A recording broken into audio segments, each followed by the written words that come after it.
And now we are going to continue with Synergy by Lenny Hook. My mind buzzed. I heard it as I did my best to comprehend what I was being told.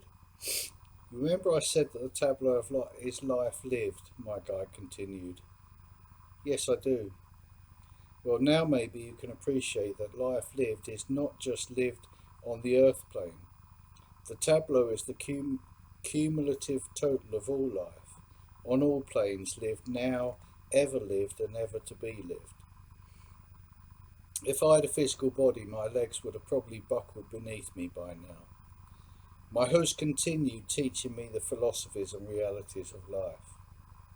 The pod before you is the one used by spiritual entities to interact in your life. You mean in anyone's life, right? No, I mean your own personal life. This is your pod. Wow. So how does this spiritual human interaction happen? In a nutshell, please, I asked. You might have heard of a cord, invisible to you, which is connected somewhere around your navel area. You might have heard that this cord is ever severed, then your physical lifetime comes to an end. Yes, I have read about this, but if we cannot see it, then this cord cannot be a physical object. Yes, it can.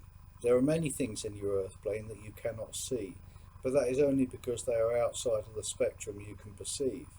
Air is a perfect example. But air is invisible.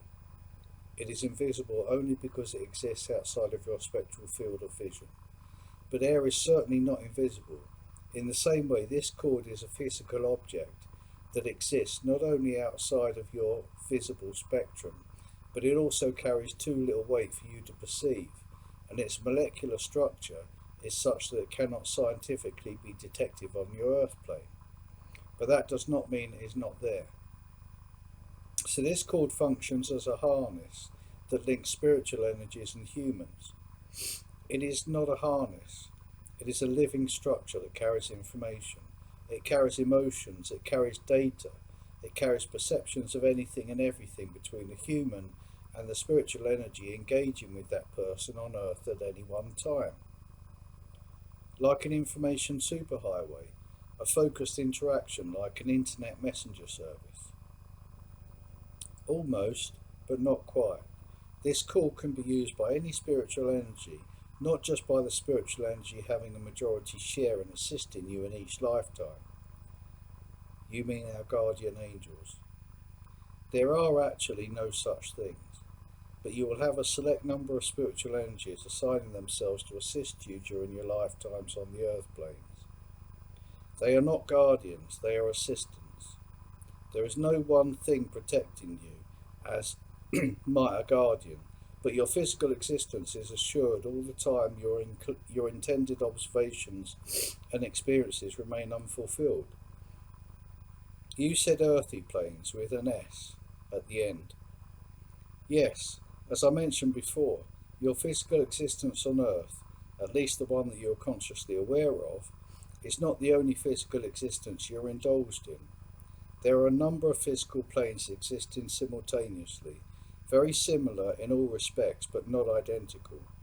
On each of these planes, the outcomes of decisions can be played out simultaneously, so your experiences on each plane follow different goals, experiences, and destinations based on the different decisions you make. You can only make two decisions. You do something or you do not. In one physical plane, you will do something, setting up a unique set of oncoming situations and experiences. In another simultaneous physical existence, you will choose not to do that very same thing, thereby creating completely different experiences and a different outcome. But then each lifetime on each plane will go off in so many directions, it must be impossible to learn anything as one spiritual energy living a physical experience on any number of earth planes simultaneously, I replied. That is not the case. Your goals, your objectives, your intended destination is established before you start each lifetime, and they remain the same on each and every plane you exist on. Wow, that means that you reach the same destination but with entirely different sets of experiences along the way. Essentially, you live the whole gamut of experiences. You can live in pursuit of core values and learning experiences all at the same time. Ingenious. Quite. Even if on each earth plane my own physical entities might all have different spiritual outlooks, I asked. Especially if that is the case. This would be an ideal scenario to experience and learn the most from a lifetime, and to bring that into your ultimate consciousness to ensure growth. And what would happen if I ever was to step into another earth plane? What would happen if I ever met my other earth plane self? I asked. They are two separate questions. In answering the first, it is perfectly feasible for you to step into another plane of existence, just as you're able to bring yourself here. But there is a major difference. The link between the spirit realms and earth planes is permanent and fluent to allow interaction between the two. There is no such link between each of the earth planes, so to step inside another might entail much more knowledge and experience than you currently have. A person would need a very high level of enlightenment to achieve this. On your second point, while you're able to, and often do, view them, it could never happen that you meet your other earth plane self, the same as you could never encounter any past or future you. The complications caused by such an event would be insurmountable. Yes, I can imagine. My headache came back with a vengeance. I found myself hoping that this experience would end very soon, glorious and astounding as it was.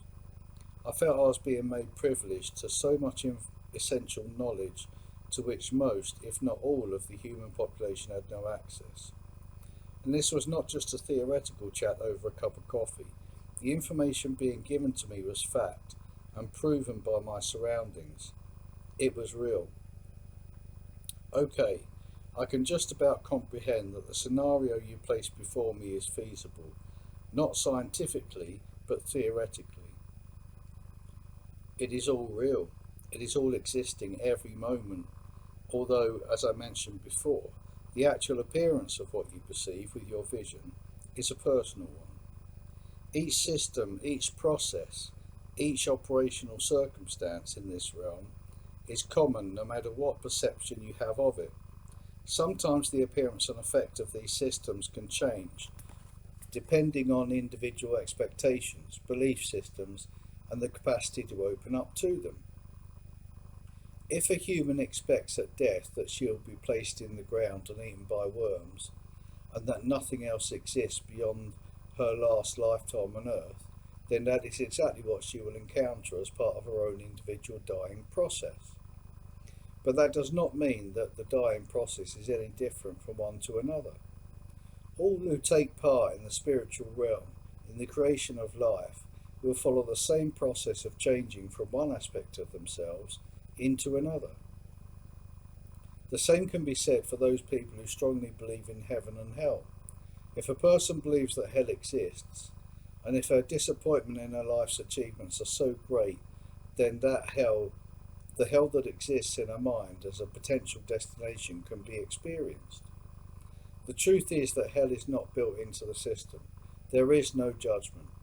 Eventually, all will continue their personal quest for spiritual development and growth in this environment. So if someone is a murderer, or worse, a despot leader killing thousands of people, that person will not go to hell? No, he will not, unless his belief is that this is what awaits him. But there is no eternal fire. I assume there is an adjustment phase that all must go through. It is a pretty big jump from 1 minute being conscious of a physical life on Earth and the next moment they are an energy in a completely different set of circumstances and environment. Yes, a period of adjustment is necessary, but since all spiritual energies have existed here before and will forever after, that adjustment, while being necessary, is really quite minimal, since parts of the energy that make up a human being have existed on this realm all along. Soon after their arrival, the part of those people who physically died on Earth will accept and embrace that, with the help of those spiritual energies interacting during the past lifetime. Are we aware of this permanent link we have with spiritual realms? I asked. All the time. Sleeping is a perfect example. During a physical lifetime, the human body needs to rest. This is not because the physical body is tired. A physical body can go on and on indefinitely. The reason for periods of rest is the very same reason you meditate.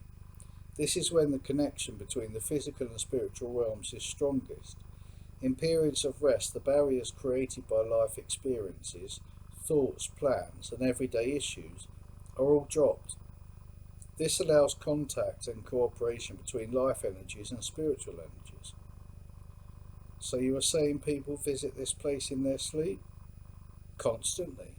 But it's a two-way process. Spiritual energies also visit people. Like ghosts. No. Ghosts are spiritual energies that trap themselves on the physical plane for their own personal reasons. They are not physical entities. That part of their makeup is gone. But they might not realise this fact.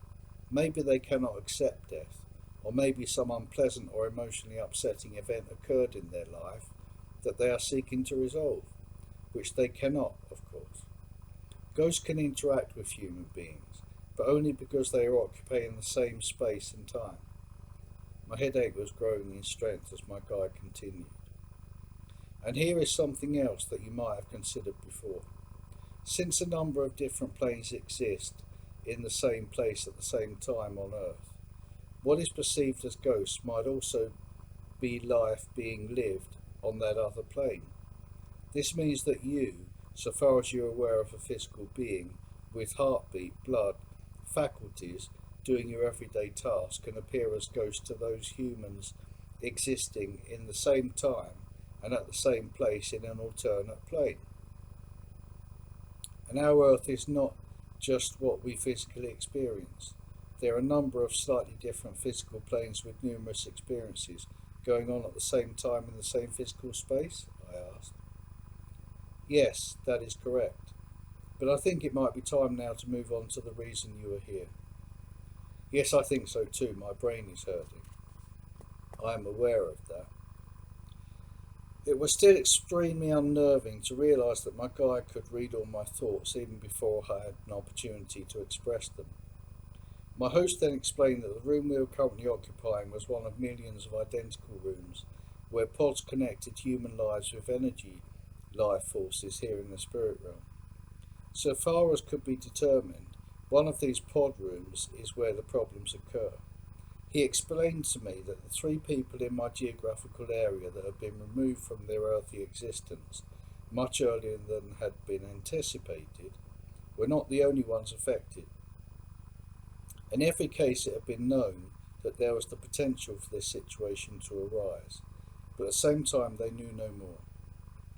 Okay, so you do not know how many people have been affected so far, but in each case there is a possibility that there is a trace of their records. What is the potential for this issue? How bad can it get? How many lives can potentially be cut short? 1,364,213. I took 2 steps back and leaned against the wall behind me. My breath quickened. A cool sweat broke out above my eyes and under my armpits. I looked down at the floor. I knew time did not exist in this place, but I stayed like this for what seemed like hours, struggling to comprehend the task being placed before me and the seriousness of the outcomes that might occur. I felt a huge weight on my shoulders. I felt responsibility for every potential victim of the problems being experienced here. I don't think I can do this, I said finally. At first we were unaware of the potential scale of the problem. The truth is that since we first knew of a problem, the figures have increased. This is why it was imperative that we were able to secure your involvement in this issue and get you here as soon as we could in your Earth time. Why me? Because when your present lifetime was planned, all the necessary implements needed to address this issue were imprinted into your DNA. It was, of course, necessary for you to unlock these implements at the times you were ready. Having gained all the tools necessary, you now possess a high enough degree of spiritual knowledge and experience to possess an openness of mind essential to approach what we now face. With an open mind, you can more logically process information, and your judgmental tendencies are weakened. Your life experiences have provided you with a tenacity and inquisitiveness that will also stand you in good stead. Also, do not forget that the possibility of this outcome occurring at some time in your life was always known. It's a factor in your genetic makeup. Your family background, your schooling, your siblings, and your peers were all developed and constructive for this moment. Sounds like fate to me, I said. No, fate does not exist. The planning process that takes place before all lifetimes is essential for maximising the potential beneficial aspects of physical experiences on Earth. All decisions lead to differing outcomes. If all potential outcomes are not covered in the planning process, then living becomes a circus of chaos and confusion. This is not a good learning situation. It is therefore necessary to prepare for all potential decisions and all potential outcomes. But that is a monumental task. Yes, but a necessary one. How many decisions does one person make during his lifetime? We cannot and do not cover every decision, only those that might create defining outcomes if followed through. But the offshoots of only one decision can be monumental, I said. Yes, they can. We cover, on average, 8.5 billion potential outcomes from the 150,000 decisions that have the potential to significantly affect a life plan made in any 50-year period. I made some mental arithmetic. That is around 8 decisions a day. So you're telling me that on average we make 8 decisions every day of our lives that have the potential to significantly affect our life path, opportunities, chances, achievements, time of death, and every other significant event in future lives? Yes, that is correct. From what age are we counting? From birth. So this means that when my lifetime was planned somewhere, somehow, in amongst millions of likely outcomes, there was always the potential for decisions that might lead to me being right here, right now. Yes, but there is another angle too. Each spiritual energy that agrees to undertake a physical lifetime knows each potential outcome before they take up their physical presence on Earth. This means that their choices in a physical lifetime can, to some degree, be measured, and outcomes can be known. Instinct? Sometimes, yes. So it is not really so much a chance of pot luck. Many things I become privy to in this visit seem to make this physical lifetime and our spiritual experiences seem so haphazard as to be complete waste of time, I suggested. Firstly, there is no such thing as a waste of time. Every single moment of every human, spiritual being, of every animal and every planet, of everything that ever existed and ever will exist, is an opportunity for greater learning. Secondly, during the planning process, the individual spiritual energy, subject to its next physical lifetime, is aware of the most positive route and the most beneficial decisions and choices that can be made. This information is always known during that lifetime, but the planning process must include some of the other less beneficial potential outcomes, so that, if necessary, a life path can continue to be followed should the individual spiritual or physical energy so choose. I turned away from my host. Something crept into my mind, sniffing around the edges of my thoughts, growing until it represented a boiling, angry volcano ready to erupt and shit its contents all across my mind, exhuming and destroying everything in its path. Has this event that we are faced with now been staged? Is it some kind of spiritual security drill that got out of hand? Was this situation planned all along to test the security features of the spiritual realm? I asked. Well, let me say this. If this idea should arise in your mind, then it might be one of the moments of high importance in your current physical lifetime. It may be one that your spiritual self remembered and then presented to your conscious mind to be drawn out now. Yes, that is a possibility. But equally, your mind does not have the capacity of your mind does have the capacity of free thinking, of acting in a purely unobstructed, calculating way. Freedom of thought, freedom of will is an essential element of any physical lifetime. There is no such thing as fate. There is certainly no possibility that you have only been provided the opportunity to live some kind of robotic lifetime carrying out chosen tasks at the press of a button here. That cannot happen. But it can be that you yourself, you as a spiritual and physical entity, together or separately, may have made that choice. This is also possible. No end of possibilities exist for why you are here right now. Okay, getting back to the problem in hand, I guess you have monitoring procedures in place. Yes, we do. But any spiritual energy having legitimate access to physical lifetimes can have access to these pods at any time, depending on the necessity of them gaining such access and their intention in doing so. I don't have much choice but to help, do I? You always have a choice. I woke on the sofa sweating profusely, my head pounded with a sharp stinging pain that seemed to envelope my brain. I may have cried out in pain, I cannot clearly remember. I straightened up to a seated position.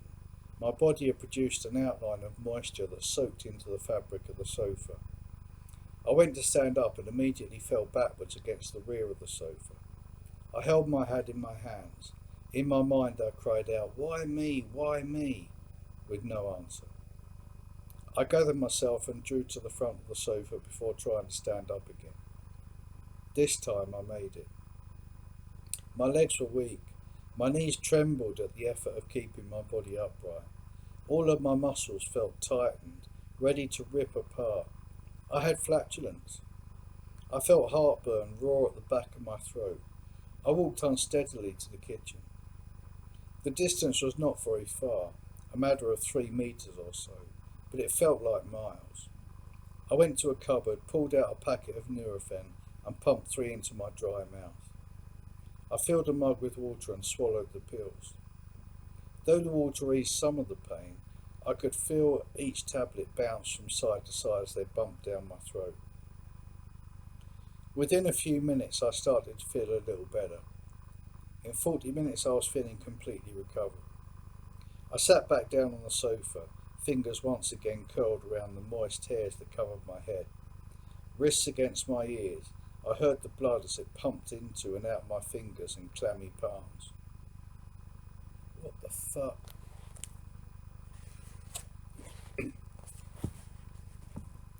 Martin Coons returned from his work at the job centre. He, as did some others, held a deep dislike for the interaction with his clients. He hated using the term clients to describe the lazy, the weak, the unfocused, the uneducated, the supposedly sick, the lame-brained people who passed through the entrance doors every minute of his 36-hour, 5-day working week. It was Martin's job to act as an aid to these people. The idea was to offer advice on how they could most quickly return to work, thereby cutting the number of unemployed people and reduce some of the country's expenditure. Mostly it was a game of politics. There are inevitably ways in which the numbers can be manipulated to show monetary savings, to show how wonderfully well the government is sticking to its austerity plans. But most information released by the government is false. Everybody knows that. God knows how much they pay economists to manipulate figures while men, women and kids are getting groceries from food banks. Politics really has nothing to do with the good of the country. It has nothing to do with helping citizens make the most of what is in their pockets. It has nothing to do with setting the parameters by which the country can become a stronger trading commodity or a better investment opportunity. Mostly politics is about the inflation of egos, where politicians use their citizens as puppets in the creation of a national mirror of themselves. Fuck them all, said Martin, as he strode towards the tube station, and their mothers too. The crowded train did little to ease the tension he felt in his shoulders.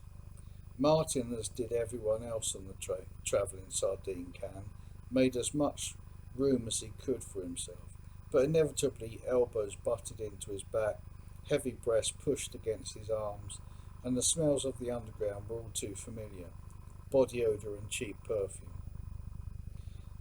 As he slid in through his front door, he finally began to relax. His head felt lighter, his step became jollier. The weekend lay ahead, a long weekend incorporating the bank holiday. Martin's plans for the evening were simple. Microwavable ready meal, play some games on the PS4 until he dozed off on the sofa. Luxury. And do you remember everything that happened? Asked Inspector Martin. Yes, I replied. But you have a problem with the frontal lobe of your brain. Does that not mean that you have difficulty remembering things? Also, you told me that you have a problem with sequencing. Yes, I do. But meditation seems to be different. I can remember every meditation I've ever done, near enough, I replied. But you just gave me a blow-by-blow account of a very detailed encounter you had with a spiritual energy that escorted you on a tour of the afterlife. Yes. It all seems like a lot to take in. How long were you in meditation? Asked Martin. Nearly 20 minutes. And all this happened in less than 20 minutes? She looked at me incredulously. Yes, it did. Look, I don't expect you to believe me. After all, not many people could even comprehend most of what happened, let alone the task I'd been set, I said. Yeah, and what about this task? I've been asked to find out why some people's lives are finishing before they're supposed to, according to the planning and programming that took place before they were born. Somehow, in some way, I'm expected to help correct this oversight. And you have no indication of what you should do or in what way. You don't know who is behind this or why it is happening. You don't even know what tools, physical or spiritual, might be available to you. That is correct. I felt the air around me become heavier as realizations hit me from the front, from the back, and from all sides. The understanding that I might be alone on this quest, the conception that I had no physical proof that any of what I said to Inspector Marchant ever actually happened, the realization that while I could not deny that my spiritual beliefs and understanding led me to think that everything I had experienced was perfectly plausible and completely feasible, the rational side of my mind put up a good and loud argument that my imagination was running wild and creating this amazing situation to lift the gloom of an otherwise rather dreary, dull and unexciting existence. I got up from the sofa and walked the 7 paces to the open plan kitchen. I stood at the sink, turned the tap, and placed the stained interior of my coffee cup beneath a rush of water coming from the faucet. I held the cup there, zombie-like. I was not thinking of anything. It was like I was devoid of everything, an empty shell, stuck in time. I felt a warm, sensitive, gentle touch on my right shoulder. Every muscle in my body tightened involuntarily. You are tense, aren't you? Inspector Marchant said. Her palm gently rubbed against my shoulder, fingers curling over my collarbone. My shirt moved rhythmically in time to her gentle caress. I put my left hand over her right and squeezed a little. Her fingers were very soft. I pulled myself out of the zombie-like state and smiled rather haphazardly at the lady standing to the right.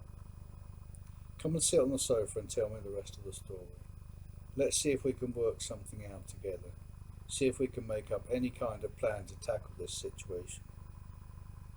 I stepped back and turned at the hip, dragging my right foot across the shiny white ceramic floor tiles until I faced the inspector head on. Did I hear you correctly? Are you offering to help me in this? I asked. I wouldn't say that, but if you tell me some more, maybe I can offer some advice or have some kind of input that might prove useful. Inspector Marchant smiled exquisitely. That would be a great help, I appreciate it. I moved to the side of the sink unit to dry my hands on a rather grubby tea towel. Let's sit down and I can give your shoulders a massage as you tell me more. It might help relax you, Judy said as she reached around and ran her hand gently down my back. It felt good and it did feel relaxing. I laughed and immediately began striding towards the sofa. Martin Coombs lived economically. The shelves of his fridge and freezer compartments were half full, as were the shelves in his kitchen units. At 28 years old, Martin had only recently become accustomed to looking after himself. In the 5 years up to now, he had lived his life as a bachelor, not as a home builder. No pictures adorned the walls of his one-bedroom apartment, and no knick-knacks sat on the shelves. His living space contained mostly books, compact disc movies, and PS4 games. The books on display were varied and eclectic. His DVD collection followed a single genre. All were horror movies. Martin would only watch movies after 11 o'clock at night. There had been no atmosphere at any other time to support themes of hacking, rape, and murder. There was something strangely satisfying for Martin in watching people die or get the shit scared out of them on screen. Martin had not had a girlfriend for more than 18 months. Most of his previous girlfriends had been gothic types, and not the ones who liked to possess their men and claim ownership of all that was them. And that was how Martin liked it. Being slim, 6 feet tall, with jet black, well-manicured, shoulder-length hair, Martin had no trouble attracting girls, and he had no problem shaking them off when an opportunity arose. Why had it been 18 months? The last girlfriend Martin dated had become incensed at his behaviour. To a degree that was understandable, but Martin could see no need for the ferocity of her words just before they split. Martin had a mutually agreeable, open friendship with Alice, or so he thought. It was not that either of them wanted to mess around with other people. It was just that they had agreed that if that happened, there would be no comeback. Words and actions rarely go hand in hand, as Martin found out to his cost. Alice had trashed his car with a baseball bat when she found out he had been fucking a granny. It was not that he was attracted to the lady, and he wasn't even sure he knew her name. A lot of men believe that middle-aged women aren't an easy lay. But Martin was a guy who always wanted to push the boundaries. Extreme age differences were just an interest, a what-if scenario. At that time he wanted teen girls and 60 years plus women. It actually happened twice that he fucked a granny, but Alice only knew about the younger of the two ladies, who was 61 years old. He never admitted to fucking the 81-year-old woman he met online. These 2 times were exciting, but not much satisfaction came with their memory. Alice was his age, typical gothic looks. She had jet black hair with singular blue streaks in it, black and white clothing, thick black tights, and the very deep blue lipstick with eyeshadow. When Alice found out about his elderly conquest, she took a baseball bat to the windscreen and bonnet of his car. The car was not worth much, but he heeded the warning, and since then his only sexual adventure had been on a casual nature. In the last year, Martin knew he had put on weight. His waist had grown by 4 inches, his face had gained fuller features, even his nose had grown a little puffy. He bought a silver ring, engraved with a dragon rising from the surf when he was 20 years old. This ring was now tight enough on his ever chubbier fingers that he could not be removed without the aid of butter, oil, or freezing water. His teeth were still good, and he retained his mop of black hair, that these days grew longer and shabbier than before. Martin had not drunk any alcohol in the last 4 years. He just did not need it. He smoked menthol cigarettes, but never to the degree that he had ever considered himself hooked on them, a typical smoker. Martin got up and made himself another mug of coffee, instant granules, a small amount of milk, 2 teaspoons of sugar. Sugar was no longer the preferred option, but Martin could not stand the often coppery taste of artificial sweeteners. He sat back down on the sofa. He picked up the plastic movie case beside him. Glancing at the back of the case, but not reading a word, he removed the shiny plastic disc and placed it into the DVD player that sat on the shelf beneath his large-screen television set. Maybe that was not such a smart purchase. He only used it to watch movies, never having read the instructions detailing its full range of capabilities. He sat back on the sofa, turned over the movie case, and pressed the play button on the remote control. Martin sat back to enjoy one of his favourite gory movies. Inspector Marchant's fingers felt great on my back and shoulders, soothing, relaxing, comforting. This was just what I needed, and at the right time too. I thought long and hard about this meditation ever since I had it, and still I had no idea what to do. "And when did you have this experience?" she asked. "It was 3 weeks ago now." "And since then I guess you have tried to go back to the spirit realm? I'm also guessing you might have tried to contact your guide." The answer is yes to both questions. I always try to meditate at least once a day, maybe for 20 to 30 minutes. As a psychic, healer, hypnotherapist and life coach, in the last 5 years it's been important for me to center my mind and relax my body. A person cannot effectively do any of these things unless they can be focused and open to anything that comes through. But since I had this experience, I found it increasingly difficult to switch off interfering thoughts, to block out the magnitude of what happened.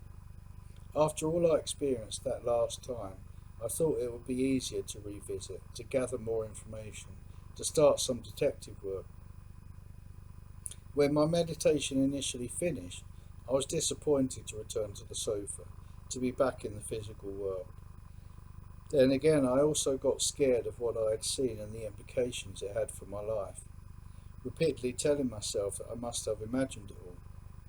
Marchant stopped her massage and rested her right hand gently on my back. "Do you think you could have dreamt this all? Made it all up?" "That is a distinct possibility. Whenever I meditated before, it was on specific subjects, issues of concern or interest. I guess in these cases it might have been easier to accept guidance or supportive thoughts and put them into action immediately. But this was different. I might have had an issue I wanted to raise with my meditative mind at the time. I don't remember.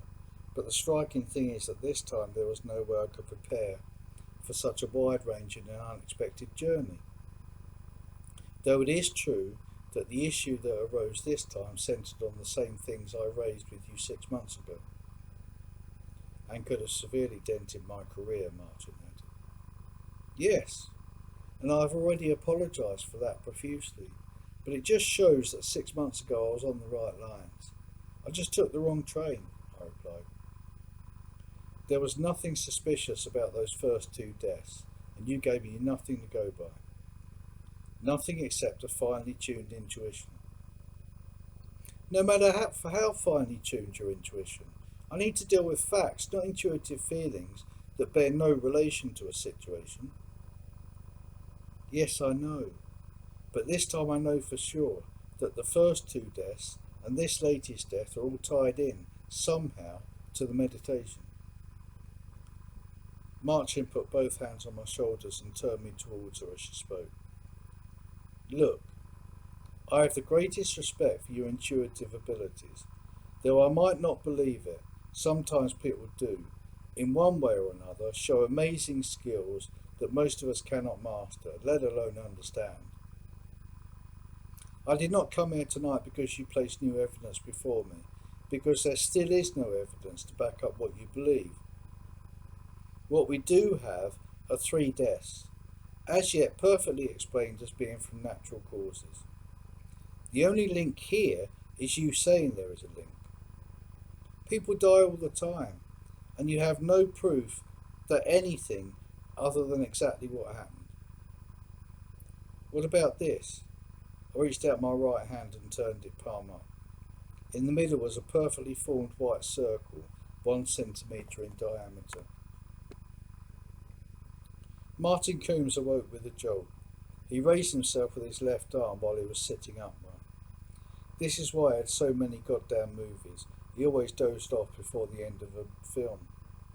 The title screen showed on the television one scene played over and over again, as the options were listed below the title.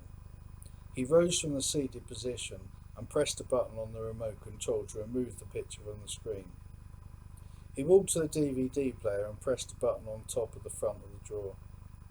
He then removed the plastic disc and carefully inserted it into the slot in the case. He replaced the case on the shelf, one of 3 in a set that supported most of his movie collection. Some other cases were scattered around in other places, but the ones on show were those he was most likely to watch. The movies were placed in alphabetical order, top to bottom and left to right. Martin returned to the oak-coloured supporting unit on which stood the DVD player and the television. The DVD recorder stood one shelf below the television. The PS4 console sat on the bottom shelf. Below the shelves was a drawer with 2 handles. Flat-pack furniture, if made correctly, could do everything that a more solid construction could do, but at a fraction of the cost. Martin took a hold of one of the handles of the drawer at the bottom of the unit and pulled it open. The drawer was quite heavy. It fell forward and hung out of its allocated space. Martin looked along the single row of pornographic titles inside the drawer. He had his favourite titles, and he knew exactly where they were. This night he was in the mood for some black lesbian loving. He removed the disc from its cover and replaced the cover in its allotted place. Then he opened the disc slot of the DVD player. Placing the plastic disc into the drawer of the player, he returned to the sofa and unbuttoned the fly of his trousers. "What is that?" asked Marchant as she turned my hand left and right, trying to look deeper into the perfectly formed circular white mark on my palm. At the end of my meditation, my guide told me he wanted me to take something away. He told me this would help. Marchant moved an index finger across the mark, cupping my hand with hers. "Are you sure it was made during the meditation? It's not a bruise. Did you touch any paint? Did you use detergent or bleach recently?" My guide put 2 fingers to this palm. I didn't feel anything, but I would swear that the tips of his fingers glowed, ever so slightly, with a deep purple light. "And do you think this mark is a sign that what happened in your meditation was all true? That it actually happened?" Julie asked. I chuckled a little under my breath. "Look, I am not going to try to convince anyone of what happened. If it did, then it did. If it was just my imagination, or if I was sleeping, so what? The fact is that I did not try to follow through on this. Then I will never know. And, according to you, to what you told me, more than 1 million people might lose their lives." "Yes," I replied. Now, again, there's issues within those passages that may or may not deserve further thought by a reader.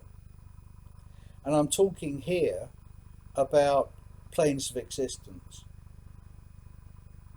Is it true that the decisions that we make on a daily basis, on an hourly basis, every few minutes, is it true that they can be the only decisions that were made?